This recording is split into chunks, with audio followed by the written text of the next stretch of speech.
तुम्ही? हो, थोडं बोलायचं होतं. मी येऊ आत? या ना, या.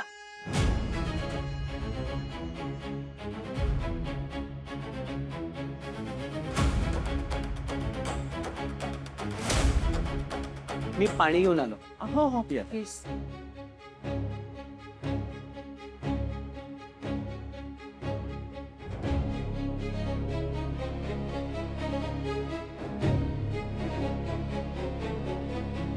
अहो वहिनी, तुम्ही बसा ना, प्लीज बसा. हो, घ्या पाणी. Yes, thank you. वेलकम. अर्पिताताई जे काही सांगतायत तसं काहीच दिसत नाहीये इथे. ही माणसं तर देवभोळी वाटतायत. काय आहे हे सगळं? का दिखावा करतायत हे सगळे? आणि मग आशिष भाऊजी रागाच्या भरात अर्पिताताईंना घरी घेऊन आले होते. ते कसे वागले होते? मग आत्ताचं वागणं आणि तेव्हाचं वागणं यात एवढा फरक काय आहे? हा प्रकार काय आहे नक्की? स्वानंदी, सॉरी.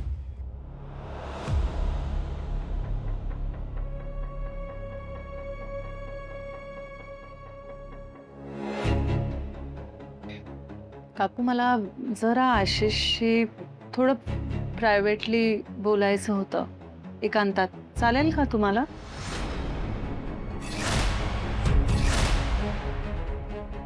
हो, काही हरकत नाही. Thank you so much.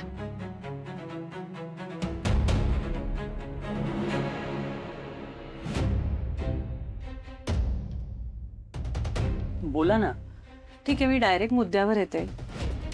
तुमच्या दोघांमध्ये नक्की कशावरून भांडण झालं?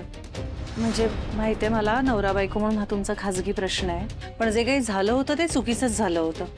हे असं तडकाफडकी बायकोला घरी आणून सोडणं, तुम्ही तिला मारहाण करताय, हे खूप चुकीचं आहे. म्हणजे मला कळतच नाहीये, चांगलं सुशिक्षित घर आहे तुमचं, एवढं काय झालंय? आणि असे कुठले प्रश्न आहेत जे बोलून सुटणारे नाही आहेत? राजवाड्यांनी त्यांच्या बहिणीचं लग्न एका सुसंस्कृत घरात, सुशिक्षित घरात लावून दिलंय ना. त्यांचं इतकंच म्हणणं असतं की त्यांच्या बहिणीला नीट वागवलं गेलं पाहिजे, आणि ही माफक अपेक्षा आहे. अहो, तुम्ही खूप चुकीचे वागताय. हे अजिबात ऍक्सेप्टेबल नाहीये. मला कळत नाहीये. म्हणजे आता अर्थात राजवाडी तर नाहीच चुकणार. बरं, आम्हाला सांगा ना, समजा अर्पिताताईंचं काही चुकत असेल तर आम्हाला सांगा, आम्ही बोलतो, समजावतो त्यांना. हे बघा, म्हणजे असं नाहीये की तुम्ही माझ्याशी बोललं पाहिजे, पण आपल्याला सोल्युशन काढायचं आहे. मग तुम्ही, अर्पिताताई, तुम्ही एखादा चांगला काउन्सिलर बघा, त्यांच्याशी बोला. मी बोलायलाच आले, म्हणजे तुमच्याबरोबर आईबाबांशी पण बोलते, पण आपण सगळ्यांनी मिळून ह्याच्यातनं मार्ग काढूया. ते लहान बाळाचा तर विचार करा. त्याला त्याचे आईबाबा दोघंही हवेत ना बरोबर.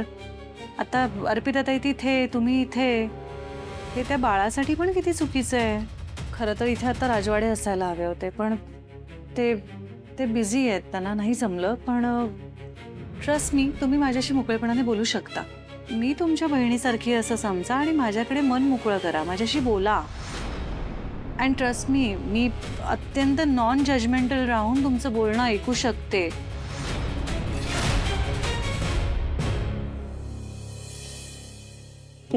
जरा विचित्रच क्लायंट आहे रे. आता दिले ना कॉन्ट्रॅक्ट, तर जराशी स्पेस द्या म्हणा काम करण्यासाठी. मी काय म्हणतो, आपण यांना अशी एक ऑफर देऊया का की तुम्ही ना पुढचे 3 महिने आमच्याकडे एक तुमचा रिप्रेझेंटेटिव्ह ठेवा, म्हणजे तुम्हाला जवळून मॉनिटर करता येईल सगळं. काय रे, चालेल ना? समर. हां, सॉरी सॉरी, काय म्हणालास? नाही, एक मिनिट. काय झालंय? कसलं टेन्शन घेतोस तू? काय विचार चालू आहे? ओके आहेस ना तू? सांगू शकतोस काय झालंय? अर्पिता रे, परत काय नवीन घडलंय का? नवीन असं काही नाही रे, कालच्याच सगळ्या गोष्टी. हा आशिष ज्या पद्धतीने तिला माहेरी घेऊन आला ना, ते जात नाही अजून डोक्यात. सारखं डोळ्यासमोर ना तेच दिसतंय, झेपतच नाही मला काही. अर्पिता काय बोलली का तुझ्याशी? ती बिचारी फार काही बोलण्याच्या मनस्थितीतच नाही अजून. म्हणजे असं काय माझं मोठं मागणं होतं, माझ्या दोघी बहिणींची चांगल्या घरी लग्न व्हावीत आणि त्यांचा संसार सुखाचा व्हावा, इतकंच मागणं होतं. नाही ना, त्यात आदिराची पण काळजी असतेच तुला. खरं तर आदिराची इतकी काळजी नाही आता मला.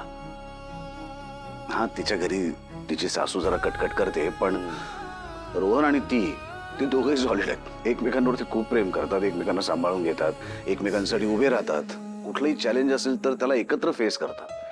पण दुर्दैवाने अर्पिताचं तसं नाहीये. तिची जास्त काळजी वाटते मला. पण यार नक्की काय प्रॉब्लेम काय तिच्या संसारात? तेच तर कळत नाही मला आनंद. म्हणजे ती 8 दिवसाच्या वरती सासरी राहायची नाही, सतत माहेरी यायची. दरवेळेस मी तिला तिच्या सासरी पाठवून द्यायचो. पण तिला एवढा त्रास होत होता तिच्या सासरी, हे काल मला कळलं. मला ना आता खूप खूप अपराधी वाटायला लागलाय. समर कमोन यार. अरे खरं मीच लग्न लावून दिलं होतं ना तिचं. पण आता असं वाटतं की मुलगाच चुकीचा निवडला मी.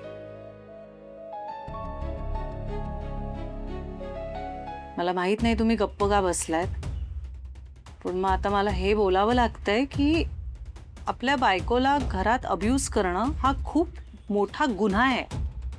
आणि त्याबद्दल जर आम्ही ठरवलं ना तर तुमच्याबद्दल पोलीस कंप्लेंट करून तुम्हाला आत टाकू शकतो. नाही नाही नको प्लीज. मग जे काही आहे ते स्पष्ट बोला आता. मी काही केलेलं नाहीये. अहो उलट मी चुकीच्या मुलीशी लग्न केलंय आणि आता मी तिच्यासोबत संसार करू शकत नाही. अहो अन्विषा, अन्विषा मुलगी आहे तुमची, तिच्यावर प्रेम आहे ना तुमचं. हे बोलताना तिचा विचार करताय का?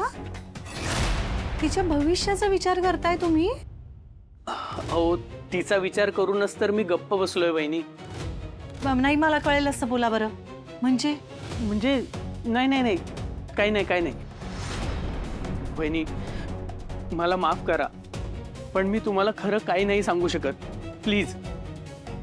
मला अंदाज होताच, नक्कीच काहीतरी गडबड आहे ह्याच्यात.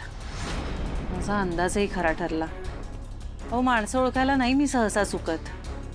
आणि आत्ताही मी कुठेतरी विश्वास ठेवून इथे आले, यात चुकले नाहीये मी, हो ना? हे बघ समर, मला ना तुझी काळजी, तुझा त्रास सगळं कळत आहे. पण असं अपराधी वाटून घेऊन काय होणार आहे आता मला सांग. मला ते सगळं कळतंय आनंद, पण राहून राहून असं वाटतंय की मी आशिषला माणूस म्हणून ओळखण्यात चुकलो रे. आणि त्याची शिक्षा आता माझ्या बहिणीला भोगायला लागते. ऐक ऐक ऐक, हे बघ, आपण स्पायरल होण्यापेक्षा फॅक्ट्स काय ते बघूया प्लीज. मला सांग, आत्तापर्यंतचं आशिषचं रेकॉर्ड काय आहे? म्हणजे त्याने कधी तुझ्या समोर आवाज चढवलाय आत्तापर्यंत? नाही. काल ज्या प्रकारे तो वागला बोलला तसं याआधी तो कधीच असं वागला नाही किंवा असं बोलला नाही. बरं, त्याला कसलं व्यसन आहे? नाही, त्याला व्यसन वगैरे काही नाही. बरं, त्याने आत्तापर्यंत अर्पिताच्या सगळ्या गरजा पुरवल्यात का? म्हणजे अगदी बेसिक पासून ते शॉपिंग पर्यंत सगळ्या? हो, म्हणजे न पुरवण्याचं काय कारण आहे? अरे सुखवस्तू आहेत ते.